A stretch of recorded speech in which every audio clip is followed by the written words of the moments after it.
Lalu apakah rehabilitasi kepada Ira Puspadewi oleh Presiden Prabowo Subianto dapat jadi presiden yang memperburuk pemberantasan korupsi atau langkah tegas mengoreksi proses hukum yang tidak tepat?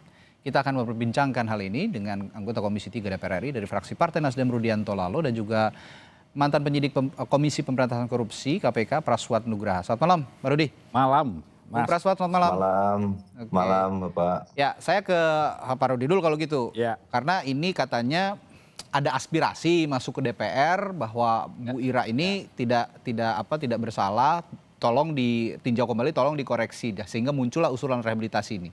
Bagaimana sebenarnya rehabilitasi ini melewati proses di DPR? Ya, yang pertama tentu ini kan hak istimewa presiden. Ya. Ini politik konstitusional presiden atau ekstrajudisial presiden sebagai kepala negara. Oke. Dan itu diatur dalam konstitusi kita pasal 14 ayat 1 yang mengatur tentang grasi, abolisi, amnesti dan rehabilitasi.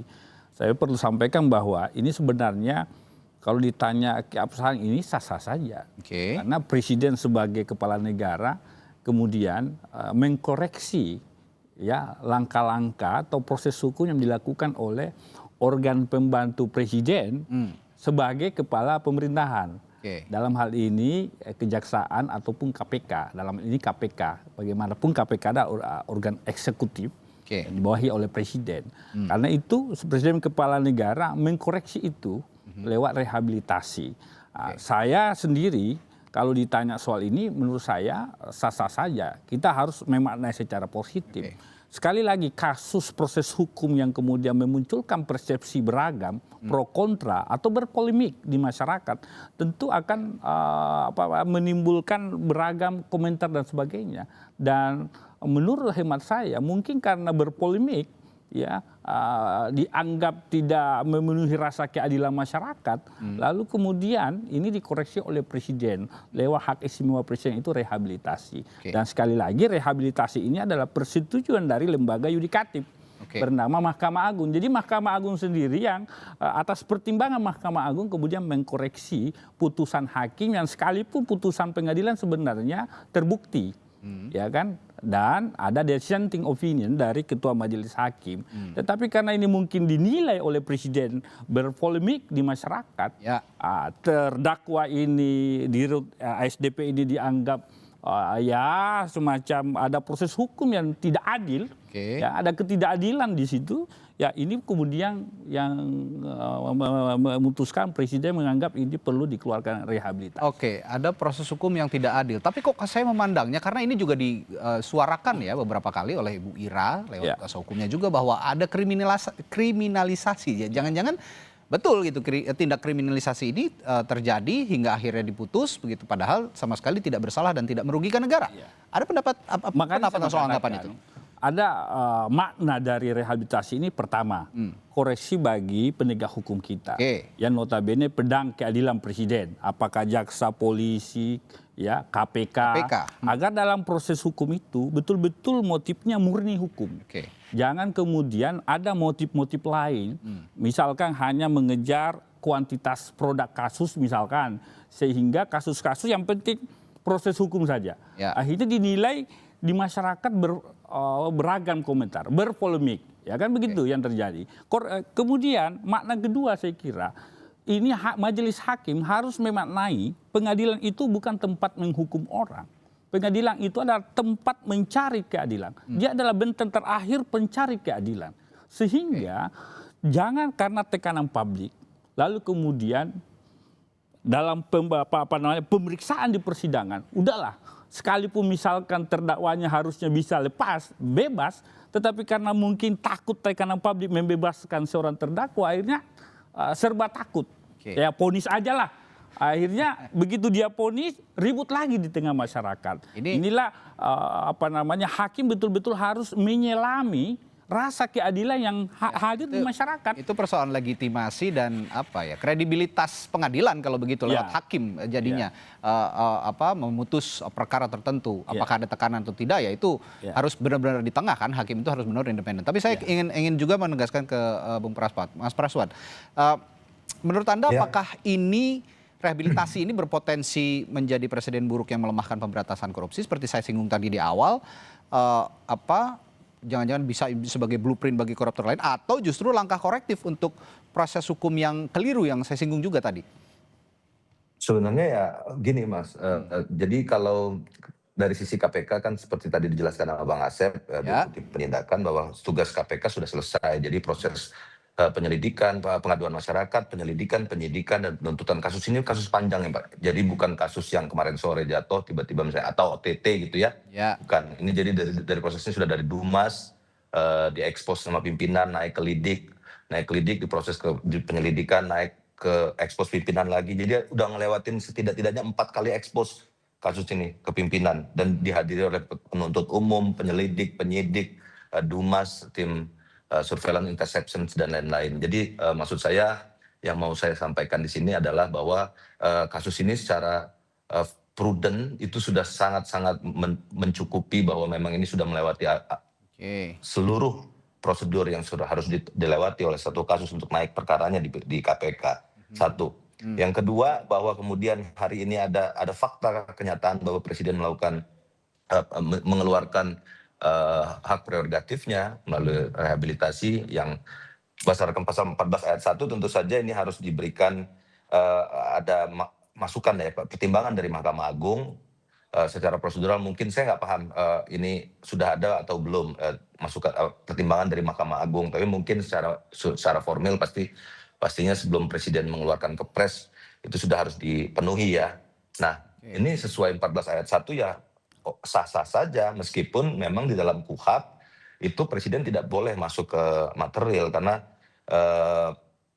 di KUHP itu diatur bahwa orang-orang yang kecuali diputuskan pengadilan untuk tidak bersalah, maka boleh dilakukan rehabilitasi, atau rehabilitasi ini sifatnya hanya mengembalikan nama baiknya, bukan untuk mengintervensi perkaranya, apalagi sudah diputus pengadilan. Yang ketiga, Mas, ini kalau misalnya kita ngomongin bahwa ini Presiden buruk atau tidak buruk, ini pasti kita akan ngomong bahwa ya ini suasana kebatinan pastinya teman-teman di KPK. Bagaimana mungkin itu kasus yang sudah dibangun dengan susah payah, jerih payah dan bertahun-tahun, ini tiba-tiba kemudian setelah selesai lalu diintervensi secara politik. Ini kan mengganggu trias politika sebagai dasar pondasi kita bernegara dan berdemokrasi. Itu ada kewenangan eksekutif, legislatif, dan yudikatif. Memang harusnya kami sih dari koalisi masyarakat sipil tentu saja sangat kecewa, Mas. Jadi ini harus disampaikan ke publik bahwa dari aktivis para penegak hukum dan aktivis anti korupsi pastinya sangat kecewa dengan situasi seperti ini, karena apa yang nggak menjamin di kemudian hari nanti kemudian kasus-kasus perkara-perkara korupsi yang sedang berjalan sekarang di KPK itu kemudian tidak lagi diintervensi oleh Presiden. Itu aja. Saya menggarisbawahi kalimat Anda tadi mengganggu trias politika. Saya akan tanyakan ke Pak Rudi. Tapi sebelum saya tanyakan itu, saya mau minta respons Anda juga soal adanya anggapan kriminalisasi dalam kasus ini oleh KPK, dikatakan oleh beberapa pihak begitu. Bagaimana respons Anda soal ini? Ya tentu saja pengaburan fakta dan pengaburan juga dari informasi, misinformasi itu sudah kita tahu sama tahu lah, bahwa kekuatan buzzer di luar dan lain-lain itu bisa merubah opini masyarakat. Jadi Anda menganggap itu perbuatan buzzer ya? Itu menurut saya tidak beralasan, karena secara hukum itu secara unsur perkara dan bahkan secara teoritis, filosofis dan praksis saya bisa menjelaskannya. 7 hari 7 malam apa itu prinsip business judgment rule dan apa itu prinsip pasal 2 dan pasal 3 gitu, Mas. Jadi saya pikir akan jadi perdebatan yang seperti perdebatan kusir ya jadinya nanti. Jadi seperti itu, tapi yang paling penting bahwa hakim sudah menyatakan itu bersalah dan full toid, memenuhi semua unsurnya lengkap. Meskipun ada dissenting, tapi dissentingnya lepas, bukan peristiwa pidananya tidak ada, tapi peristiwanya pidananya ada. Tapi hakim berpendapat lain bahwa pertanggungjawabannya yang dipertanyakan gitu. Jadi peristiwa pidananya ini lengkap, full toid gitu, Pak. Baik. Nah, saya sekarang baru bertanya ke Pak Rudi. Bagaimana juga tadi yang dikatakan oleh Bung Praswat bahwa proses pengampunan terhadap para terpidana kasus korupsi atau terdakwa lah ya, kasus korupsi ada juga terpidana. Ini mengganggu trias politika, jadi sehingga legitimasi hakim, legitimasi pengadilan pun juga jaksa penuntut umum, baik juga dari KPK, ini seolah dianggap seolah dianggap tidak benar, penyelidikan yang dilakukan tidak benar, penuntutan dianggap juga tidak benar, sehingga mengganggu trias politika. Saya akan tanyakan hal itu, tapi setelah jeda, sesaat lagi di Sapa Indonesia Malam, tetaplah bersama kami. Lanjutkan perbincangan kita malam hari ini soal mengapa Presiden memberikan rehabilitasi kepada terpidana kasus korupsi mantan Dirut SBP. Nah, tadi saya bertanya kepada Pak Rudi, yang juga disebut oleh Pak Praswat soal putusan pemberian rehabilitasi ini khawatirkan juga mengganggu trias politika begitu, karena putusan-putusan hakim, tuntutan-tuntutan jaksa ini bisa langsung dianulir oleh presiden yang juga mendelegitimasi putusan hakim dan juga tuntutan jaksa. Nah, bagaimana melihat ini? Ya kan begini, dalam perspektif hukum tata negara, presiden ini kan sebagai kepala pemerintahan, dia membawahi instrumen hukum, struktur hukum, apakah itu KPK, polisi, jaksa, dia pedang keadilan presiden. Saya selalu menyebut itu, pedang keadilan presiden untuk memproses warga negara yang disangka atau dituduh melanggar hukum, khususnya bidang korupsi misalkan. Dalam proses hukum ini yang dilakukan oleh penegak hukum, yang notabene adalah instrumen presiden sebagai kepala pemerintahan, rupanya dinilai berpolemik. Di publik. Ribut di publik. Berpolemik, ribut di publik, pro kontra. Sehingga kemudian presiden sebagai kepala negara punya kewenangan ekstrayudisial ya, yang diatur dalam konstitusi pasal 14 ayat 1 itu. Pasal 14 ayat 1 dia punya hak istimewa untuk kemudian merehabilitasi. Dan tapi itu yang dipilih oleh presiden. Tapi sebentar Pak Rudi, tapi sebentar begini, kalau bicara polemik di publik begitu ya, agak bahaya juga menurut saya kalau memang semua putusan di pengadilan itu bisa disetir oleh keinginan publik, kan tidak bisa begitu juga. Betul, setuju. Makanya saya katakan tadi, kita memaknai kebijakan presiden, ini kan politik konstitusional presiden yang mengubah arah hukum. Dan itu dasarnya jelas di dalam konstitusi kita. Nah, sah-sah saja. Nah sekarang apa makna di balik ini? Saya mengatakan mudah-mudahan proses-proses hukum yang dilakukan oleh penegak hukum ini adalah proses hukum betul-betul yang benar. Tidak lagi misalkan oleh banyak kejadian sebelum-sebelumnya, kadang-kadang kan penegak hukum menggunakan hukum ini jadi alat pukul misalkan. Alat pukul untuk kepentingan tertentu misalkan. Nah, makanya saya katakan presiden ketika mengambil kewenangan ekstradisial ini itu kan sah dan benar. Nah sekarang ini menjadi koreksi bagi penegak hukum agar dalam penegakan hukumnya betul-betul kasus yang diproses adalah murni motifnya hukum dan betul-betul menyelami rasa keadilan masyarakat. Begitupun kekuasaan yudikatif dalam memutus perkara betul-betul melihat secara komprehensif perkara ini. Jangan sampai itu menjadi kontroversi baru. Saya melihatnya ketika ada kasus-kasus seperti Tom Lembong. Itu politis, bisa dianggap politis. Dikasih abolisi. Hasto amnesti. Juga. Nah kalau ini kemudian guru yang kemarin sudah terpidana, itu kan kasus tidak masuk akal. Tidak masuk akal sekali. Jadi begini, saya tegaskan dulu. Ya itu yang dikoreksi presiden. Berarti ada yang keliru. Artinya apa yang ditempuh oleh Ibu Ira sekarang dengan guru yang dulu itu sama ya? Tidak ada perbedaan sama sekali. Tidak ada implikasi hukum ke depan. Saya melihatnya presiden menilai ada yang perlu diperbaiki. Kan seperti itu. Makanya beliau menggunakan hak istimewa yang dimiliki sebagaimana itu dalam konstitusi. Tentu atas dasar pertimbangan Mahkamah Agung. Karena kalau bicara rehabilitasi, bicara grasi, itu pertimbangan Mahkamah Agung. Lain halnya kalau bicara abolisi dan amnesti. Itu atas dasar pertimbangan kekuasaan legislatif atau DPR. Saya ingin bertanya ke Bu Praswat soal implikasi ke depannya untuk lembaga KPK.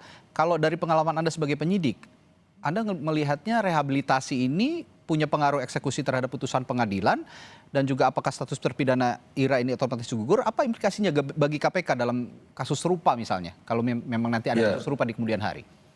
Bagi KPK kan tugas KPK sudah selesai ketika sudah limpah di pengadilan, Mbak. Jadi bagi KPK setelah lidik, sidik, penuntutan P19, P21 perkara dinyatakan lengkap, maka digelar di persidangan, maka pada hari diputuskan oleh hakim maka selesai sudah, karena penuntutannya juga memang dari KPK ya, kecuali di lembaga penegak hukum lain, sidiknya hanya sidik aja, sampai sidik saja, penuntutnya kejaksaan. Nah, dalam konteks ini, secara organisasional pasti kami akan menjawab, pasti KPK akan menjawab bahwa tugas kami sudah selesai dan ini tidak akan melemahkan pemberantasan korupsi. Karena pasti secara institusi KPK adalah ya alat negara untuk memberantas korupsi, itu sudah pastilah. Jadi tidak boleh KPK melemah atau KPK kecewa dan lain-lain, itu tidak mungkin akan disampaikan secara formal oleh institusi KPK. Tapi secara material, teman-teman penyidik, penyelidik, fungsional Humas dan teman-teman di bawah itu pasti akan kecewa, dan itu saya menangkap apa yang Anda maksudkan. Itu pasti sangat kecewa. Ya, nggak mungkin mereka tetap semangat ke depannya. Nah, ini yang akan saya tanyakan berikutnya, Bung Praswan. Ini yang saya menangkap suasana kebatinan yang Anda singgung tadi kan, bagaimana suasana kebatinannya pasti kecewa. Betul, penyidik. Nah, kira-kira ke depannya kalau memang seperti ini, motivasi penyidik jika putusan pengadilan bisa dibatalkan oleh keputusan politik, bagaimana kira-kira? Ya, ini yang menurut saya ini harus diberikan masukan yang baik dan benar kepada Bapak Presiden. Tentu saja Bapak Presiden memiliki kewenangan politik, pasti itu kita hormati dan dilindungi oleh konstitusi, benar. Tapi kalau misalnya mau memberikan koreksi ataupun kritik yang membangun dan lain-lain ya, atau supporting dan lain-lain untuk lembaga penegak hukum, itu kan bisa dilakukan kapan saja, dan kasus ini berjalan selama kurang lebih 2 tahun, Pak. Jadi menurut saya tinggal kalau misalnya Presiden merasa ini ada masukan atau ada aspirasi masyarakat, tinggal Presiden panggil saja, nggak ada masalah kok. Nanti KPK suruh gelar, apa sih buktinya? Kenapa masyarakat komplain? Kenapa rakyat Indonesia meminta saya untuk mengeluarkan kebijakan politik saya? Nah, itu kan bisa kita lihat secara objektif, digelar lah perkara tersebut. Nah itu. Tapi yang kemudian membuat kami agak sangat-sangat sedih juga kan, ini ada standar ganda ini, Mas. Jadi maksud saya kayak teman-teman aktivis anti korupsi ataupun kemarin yang Del Pedro dan kawan-kawan yang sampai sekarang dikriminalisasi dan masuk di penjara. Itu juga publik meronta-ronta dan menjerit dari seluruh Indonesia, bahkan ada aksi dari teman-teman mahasiswa, buruh.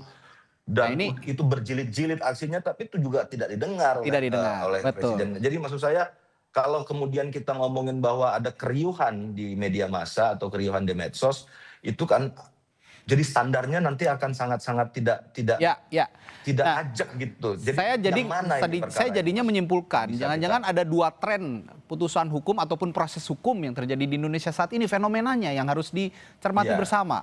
Kira-kira kalau putusan ataupun proses tindak pidana korupsi, ya seperti ini pemandangannya. Ada rehabilitasi, ada abolisi, ada amnesti begitu. Tapi ketika masuk ke ranah pidana umum, saya bertanya ke Bung Rudi, kalau masuk ke pidana umum, seperti yang disinggung tadi oleh Bung Praswan, ada peristiwa Del Pedro, ada juga peristiwa pidana umum lainnya, misalnya kasus pidana umum Vina, misalnya Vina yang di Cirebon. Ini kan publik juga tuntutannya begitu kencang, tapi seolah tidak didengar oleh pemerintah atau oleh Presiden mungkin.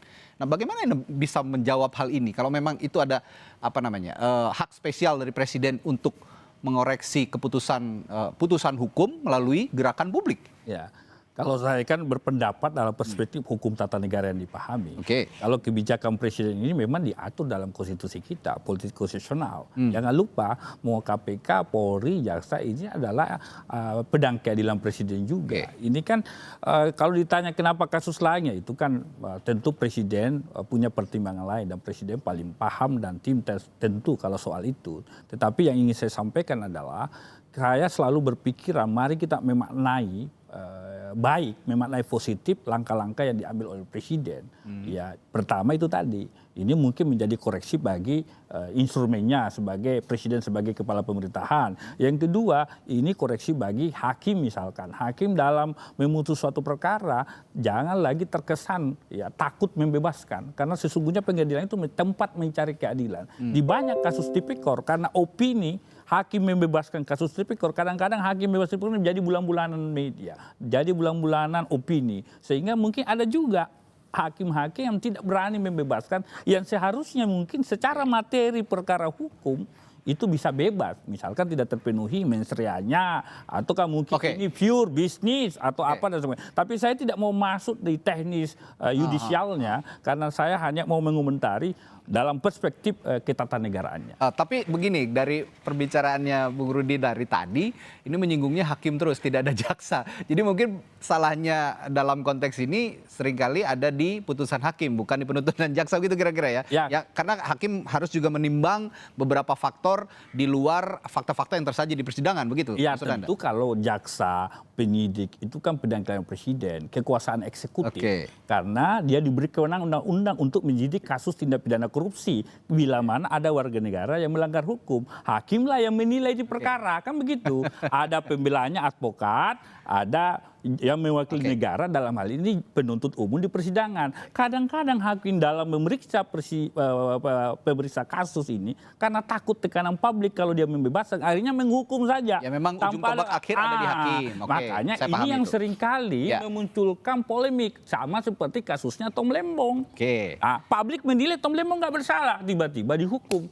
Akhirnya ribut kemana-mana. Karena ribut kemana-mana, presiden sebagai kepala negara menggunakan kekuasaan yudisial. Mengambil sikap. Nah, terakhir saya ke Bung Praswat. Kalau pembicaraannya Bung Rudi tadi, ini ada di permasalahannya sebenarnya ada di putusan hakim. Mereka seringkali tidak mempertimbangkan apa yang terjadi di luar, di samping ada fakta-fakta yang terjadi. Mungkin koreksi. Tapi pertanyaan saya begini, jika trennya seperti ini, Anda sebagai penyidik yang juga nanti memberikan rekomendasi kepada penuntut, dalam hal ini jaksa, masih optimistis bisa terus bekerja dengan baik kira-kira ke depan?